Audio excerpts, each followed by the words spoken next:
আগে আমরা মনে করতাম যে নায়ক নায়িকা হইলেই মনে হয় সেলিব্রিটি হওয়া যায়, তাদের জনপ্রিয়তা অনেক হয়।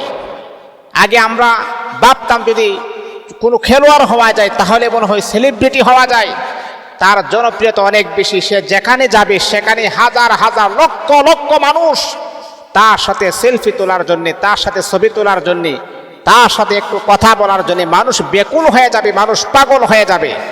কিন্তু এখন বর্তমান যুগে এসে এই সব ধারণা পাল্টিয়ে যাচ্ছে।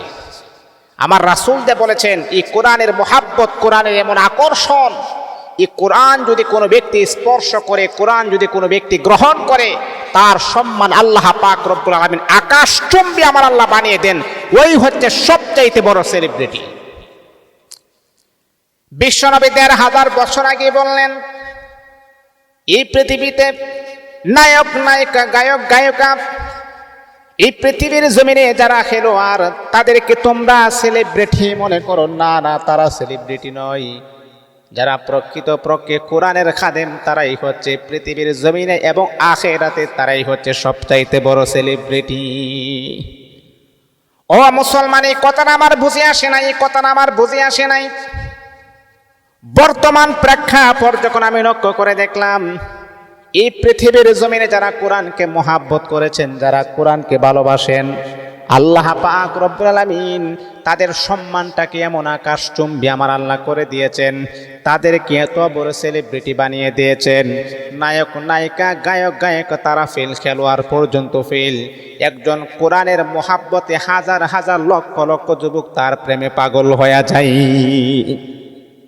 বর্তমান আধুনিক যুগে আমার রাসূল যে ১৪০০ বছর আগে বলেছেন, সবচাইতে বড় ফেমাস এবং সেলিব্রিটি হচ্ছে যারা কোরআনের খাদেম, তারাই হচ্ছে সবচাইতে বড় সেলিব্রিটি। এই যে দেখুন আমাদের মিজানুর রহমান আজহারি, এটা গোটা উম্মার একটা সম্পদ, শুধু বাংলাদেশের গর্ব, বাংলাদেশের অহংকার তা নয়, গোটা মুসলিম পরিবারের জন্য মিজানুর রহমান আজহারি হচ্ছে একটা নিয়ামত। আল্লাহ পাক রব্বুল আলামিন আমার এই ভাইয়ের হায়াতে বারাকা নাজিল করুক, দোয়া করি। দেখুন লক্ষ লক্ষ যুবক তারা পাগল তার ওয়াজ শোনার জন্য, তাকে দেখার জন্য। আল্লাহু আকবার, আল্লাহু আকবার। উনি তো কোনো নায়ক না, উনি তো কোনো খেলোয়াড় না, কোনো গায়ক না, তারপরে কেন তার জন্য এত পাগল, কোন কারণে তার জন্য এত পাগলের মানে প্রমাণ হলো দুনিয়ার মুসলমানেরা, এখন মানুষ নায়কের জন্য পাগল না, এখন মানুষ গায়কের জন্য পাগল না, এখন মানুষ খেলোয়াড়ের জন্য পাগল না, এখন তামাম পৃথিবীর সমস্ত মানুষ তারা কোরআনের প্রতি বড় মুহাব্বত এবং পাগল হয়ে গেছে। মানুষ বুঝে জানে গায়ক গায়িকা এদের জন্য পাগল হইলে আমার কোনো ফায়দা নাই, কোনো লাভ নাই। নায়ক নায়িকা তাদের পিছনে পড়ে থাকলে কোনো লাভ নাই, কোনো ফায়দা নাই। এই জন্য আলেমকে যদি আপনি মহাব্বত করতে পারেন, দুনিয়া তো আপনি প্রশান্তি পাবেন, আখিরাতে আপনার জন্য মুক্তির ব্যবস্থা হয়ে যাবে। আল্লাহু আকবার। মান তাশাব্বাহা বিকওমিন ফাহুয়া মিনহুম, যার সাথে যার মহাব্বত তার সাথে তার কিয়ামত। ও মুসলমান বন্ধুরা, এই যে মিজানুর রহমান আজহারি, এক একটা মাহফিলে লক্ষ লক্ষ যুবকেরা ঢল নেমে যায়, লক্ষ লক্ষ যুবকেরা ভরপুর হয়ে যায়।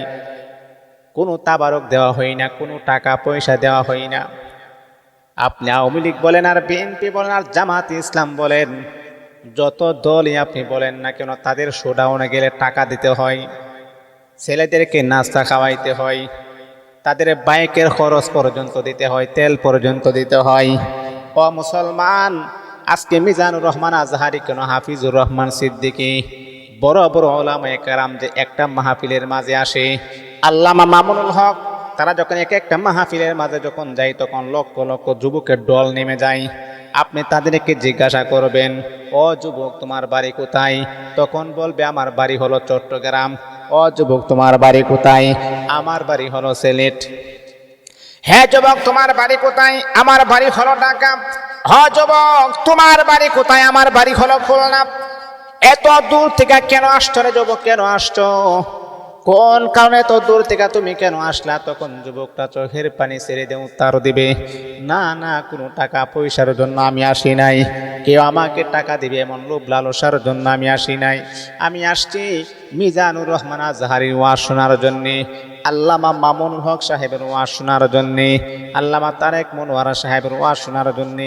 তাদেরকে একমাত্র কেবলমাত্র শুধু আল্লাহ পাক রব্বুল আলামিনের জন্য মোহাব্বত করি, অন্য কিছু পাওয়ার জন্য তাদেরকে আমরা মোহাব্বত করি না। একমাত্র তাদেরকে আমরা মোহাব্বত করি, ভালোবাসি, দুনিয়ার লোভ লালসার জন্য নয়। তাদেরকে আমরা ভালোবাসি আল্লাহ পাক রব্বুল আলামিনের জন্য, আর আল্লাহ পাকের জন্য তাদেরকে আমরা মোহাব্বত করি। মুসলমান বন্ধুগণ, এই যে কোরআনের আকর্ষণ, এই যে কোরআনের মোহাব্বত, এই কোরআনকে ধরার কারণে, কোরআনকে গ্রহণ করার কারণে তার সম্মানটা আকাশচুম্বী করে দিয়েছেন, তার সম্মান বাড়িয়ে দিয়েছেন। আজকে দেখুন, একটা মাহফিলে লক্ষ লক্ষ জনতার ঢল নেমে যায়, এটাই হচ্ছে কোরআনের এক নাম্বার আকর্ষণ। আল্লাহু আকবার। মুসলমান, এখনো আমরা আখিরাতের দিকে ফিরে আসি, আখিরাতের দিকে আমরা রুজু হয়ে যাই। দুনিয়ার পিছনে না দৌড়াইয়া আমরা আখিরাতের পিছনে দৌড়াই, তাহলে আমাদের জীবনে অনেক উন্নতি আমরা নিয়ে আসতে পারবো। আর তা না হলে আমরা কিন্তু বিফল হয়ে যাব, আমাদের ভবিষ্যৎ বড় নষ্ট হয়ে যাবে। ভবিষ্যৎ এবং আমাদের আখিরাত যদি আমরা শান্তি করতে চাই, অবশ্যই আমাদেরকে ভালো ভালো নেক আমলের দিকে আমাদের অগ্রসর হতে হবে।